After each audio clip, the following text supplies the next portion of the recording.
presque un an de travail à Vanina Camban pour Spécial Investigation. Saint-Tropez, la ville du showbiz et des yachts de milliardaires.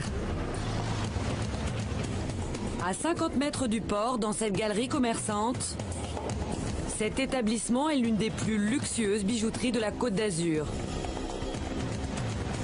Il est situé à seulement quelques mètres de la gendarmerie.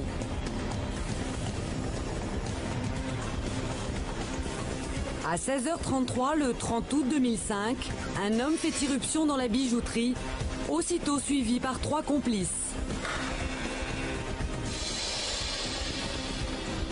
Toute la scène est filmée par des caméras de vidéosurveillance.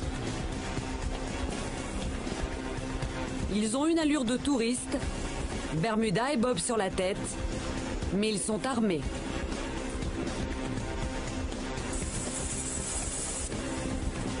Les braqueurs s'attaquent aux vitrines. Ils raflent tout avec le plus grand sang-froid. Le hold-up dure 1 minute et 25 secondes seulement. Butin, 2 millions d'euros.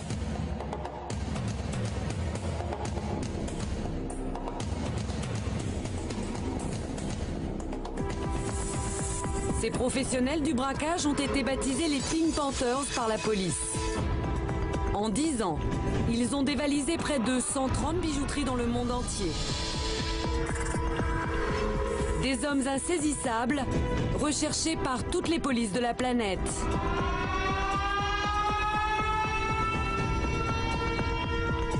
Il nous a fallu plus de 5 mois d'enquête pour en approcher certains. Pour la première fois, ces braqueurs d'un nouveau genre ont accepté de parler devant une caméra de télévision. L'élégance, la valeur, la belle vie, prendre du bon temps, c'est tout ça être Pink Panther.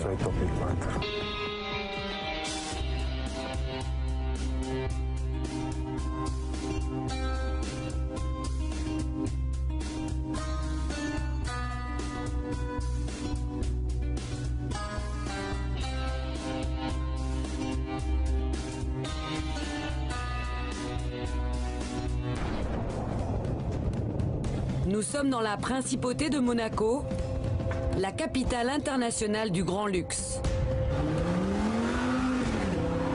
C'est ici que les Pink Panthers ont commis un de leurs casses les plus spectaculaires. C'était le 21 juin 2007. À l'époque, Christophe Aget était déjà le commissaire principal de Monaco. Il nous emmène sur la célèbre place du Casino, au cœur du très chic quartier de Monte-Carlo. Ici, les voitures garées dans les rues sont des Ferrari, des Porsche ou des Maserati. Un véritable royaume du bling-bling. Ici, on trouve les joailleries parmi les plus chics de la planète. Tout attire la convoitise. Là, nous sommes devant la place du Casino, qui est, on va dire, la place la plus sécurisée à Monaco. On a de multiples dispositifs techniques, évidemment des caméras, mais pas que ça. On a de nombreuses patrouilles. Alors on a évidemment des policiers en uniforme, mais on a également des policiers en civil qui sont beaucoup plus discrets. Parce que ici, c'est un peu le corridor, et c'est-à-dire tout ce qui se fait de plus beau et de plus cher en matière de luxe, et l'excellence de toutes les bijouteries se résume à 300 mètres sur 300 mètres. Monaco est l'État le plus surveillé au monde. 400 caméras et 500 policiers pour un territoire de 2 km². Et pourtant, c'est ici que les Pink Panthers ont réussi l'impossible. C'était le 21 juin 2007. Ce jour-là, en pleine journée, les braqueurs s'attaquent à la bijouterie Siribelli. L'homme en costume assis à droite se fait passer pour un client venu acheter une montre. Après quelques minutes, il se lève et fait un signe à son complice qui se trouve à l'extérieur.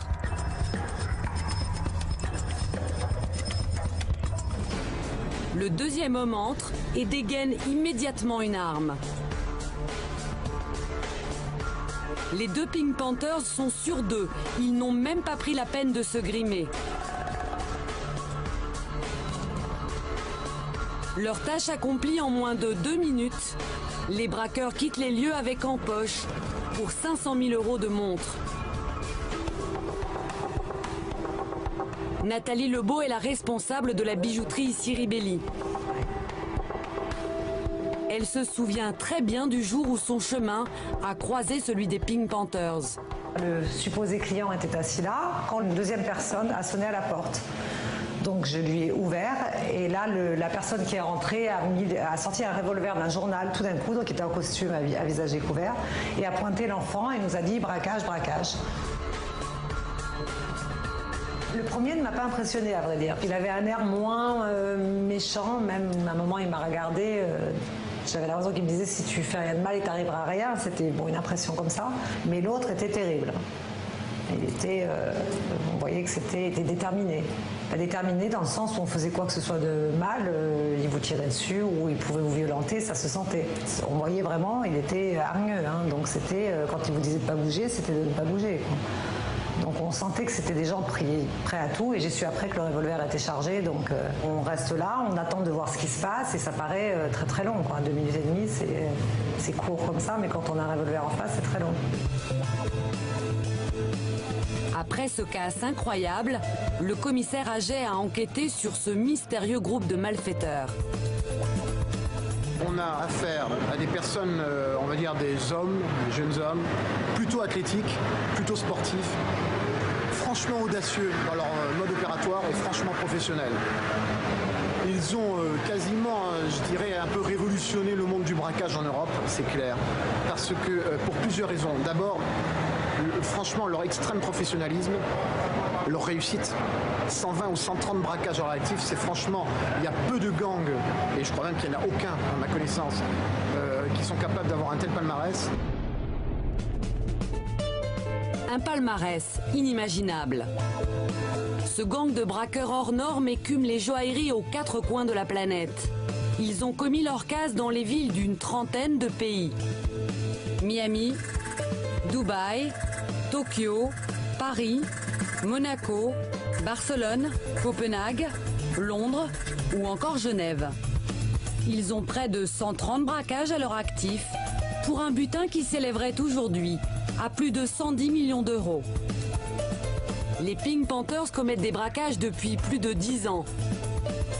Mais pourquoi ce groupe a-t-il été baptisé les Panthères Roses ? Pour comprendre, il faut remonter au 23 mai 2003 à Londres. Ce jour-là, 2 membres du groupe font irruption dans une bijouterie et s'emparent d'un lot de pierres précieuses d'une valeur de 13 millions d'euros. Quelques jours plus tard, la police anglaise de Scotland Yard retrouve l'une de ces pierres cachée dans un pot de crème, comme dans le célèbre film de Black Edwards, La Panthère Rose. J'ai failli être tué. Une coïncidence qui va créer un mythe. Moi, m'ennuyer avec toi. Oui, pardon, chérie. J'ai été longue à me rendre compte à quel point cette vie de retraité devait sembler monotone à un ex-gentleman cambrioleur.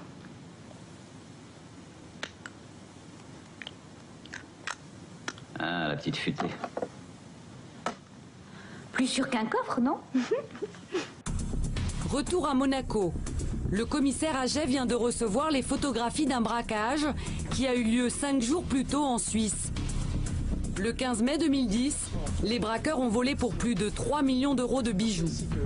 Ça, ce sont les dernières images qu'on a reçues de Zurich sur la dernière attaque et on est quasiment sûr que ce soit des Pink Panthers parce que le mode opératoire, bon, c'est signé. Encore une fois, les braqueurs sont armés et à visage découvert. Pistolets automatiques et mitrailleuses, ces hommes utilisent un véritable arsenal. Pour le commissaire Aget, il s'agit d'hommes expérimentés. Il y a des façons de tenir une arme. Certains novices vont tenir un pistolet mitrailleur d'une certaine façon. Et en fait, tous les instructeurs et tous les maîtres de tir vont vous expliquer que la règle numéro 1 pour se transporter avec une arme, quand on n'a pas envie de tirer, c'est d'avoir le doigt sur le long du pontet, comme je le fais actuellement. Ça veut dire que je suis en sécurité, que j'ai pas le doigt sur la queue de détente. Et ici, on le voit très clairement.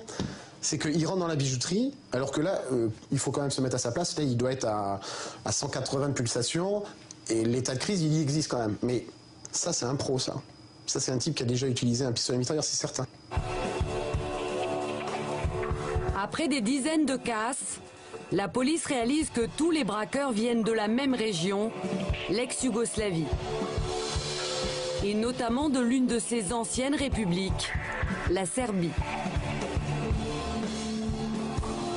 Nous partons pour ce pays qui sert de refuge aux Pink Panthers. C'est l'un des fiefs de ces rois du hold-up. Ici, nous avons pris contact avec une quinzaine de membres du gang de braqueurs, recherchés actuellement par Interpol. Aucun n'a accepté de nous rencontrer.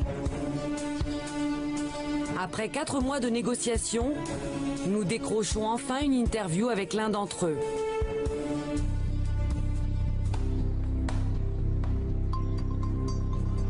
Nous l'appellerons Sacha. Il sort de 3 ans de prison pour trafic de drogue, mais n'a jamais été arrêté pour ses 4 braquages en Europe. Il nous a donné rendez-vous dans l'arrière-salle d'un café. Sacha a aujourd'hui 40 ans, vit en couple mais n'a pas d'enfant. Avant de devenir braqueur, c'était un sportif de haut niveau. J'étais joueur de football et j'avais énormément d'argent. Je fréquentais la crème de la société. C'était un milieu dans lequel je côtoyais des hommes d'affaires, des sportifs et aussi des criminels.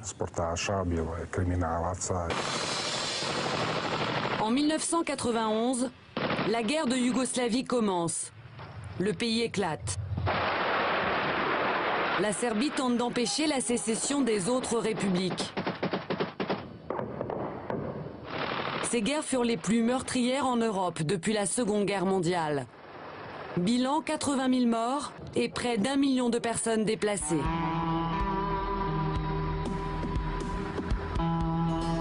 Au début de la guerre, Sacha quitte son club de football et par conviction, il part combattre dans une unité spéciale aux côtés des Serbes. Il y restera pendant 3 ans. Quand la guerre a commencé, je vivais dans une ville européenne, dans un luxe total.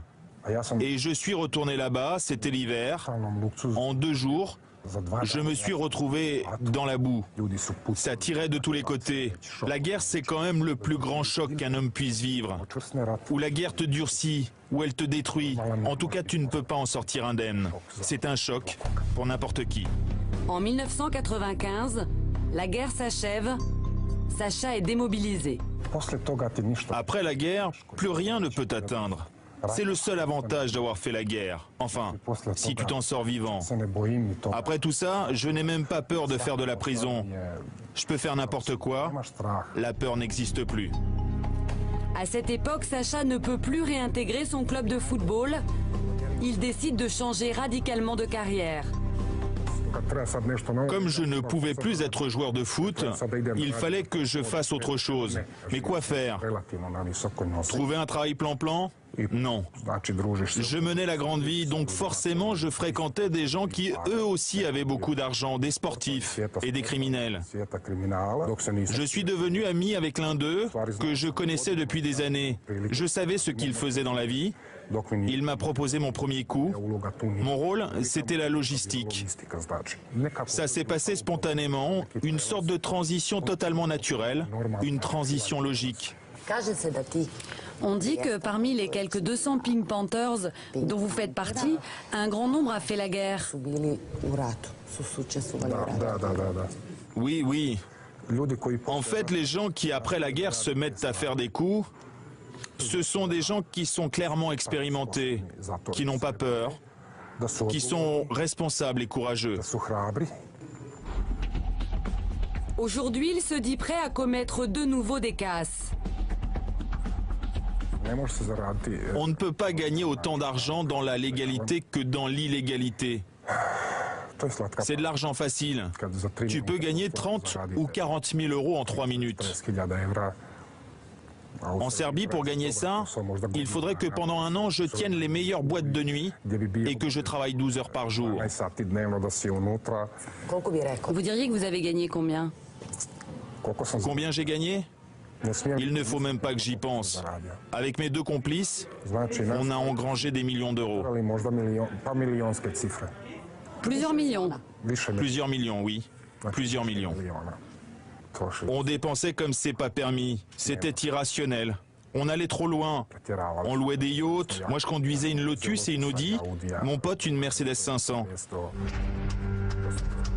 Il a gagné des sommes colossales, mais ce dont il est le plus fier, c'est que sur l'ensemble des braquages, on ne dénombre aucune victime.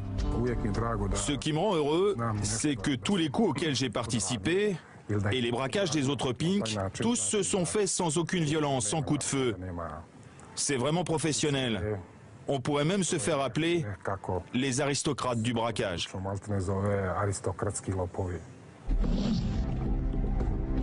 Tous les Pink Panthers ne sont pas des soldats perdus. Certains n'ont jamais fait la guerre, comme Duško Martinović. Duško Martinović, c'est l'homme qui, en août 2005, avait dévalisé avec 3 complices cette célèbre bijouterie de Saint-Tropez. Ce jour-là, 4 Pink Panthers avaient mis la main sur 2 millions d'euros de montres et de bijoux. Duško Martinović et ses complices avaient réussi à s'enfuir à bord d'une vedette, louée 2 jours plus tôt. Mais la police a retrouvé une trace de son ADN. Le braqueur est arrêté 3 semaines après le casse. Depuis, il a été condamné à une peine de 15 ans de prison. Il est aujourd'hui incarcéré à Grasse, dans le sud de la France. Pour en savoir plus sur Duško Martinović, nous partons dans son pays d'origine, le Monténégro, une petite république tout au sud de l'ex-Yougoslavie. Cet État est depuis 20 ans le carrefour de tous les trafics. C'est l'autre refuge des Pink Panthers. Un territoire grand comme 2 départements français, un pays montagneux qui compte à peine 650 000 habitants. Duško Martinović est originaire de la petite ville de Cetinje,